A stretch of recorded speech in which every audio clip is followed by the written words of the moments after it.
you have to watch these people every once in a while just to see where they're coming from, and it's so dishonest. MSNBC is, I think, probably worse, and they're both doing horribly in the ratings. I think they're going to be turned off. I don't think they're not doing any ratings. You're doing well on the ratings. Mr. Thank you. President, just quickly on, I understand that your trade rep is meeting their Chinese counterpart next week. Yes. Is there anything that they can do to stop April 2nd or to roll back the tariffs that you put on China already? Well, we can talk, but basically, I call April 2nd. I would have made it April 1st, but I didn't want to be April Fool's Day because then nobody would believe what I said, and they do believe me. April 2nd is going to be Liberation Day for America. We've been ripped off by every country in the world, friend and foe. We've been ripped off on trade. We've been ripped off on military. We protect people, and they don't do anything for us. It's just so unfair for years and years. And now some of that money is going to be coming back to us in the form of tariffs. I mean, tens of billions. It's going to be numbers like nobody's ever seen.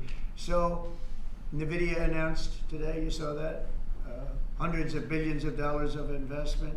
The biggest chip maker in the world announced hundreds of billions of dollars of investment. Hundreds of billions, not millions, but billions. They're all coming here. Apple just announced $500 billion worth. They're going to build plants here. You know, they built their plants in China. They're going to build them here. And they're starting immediately.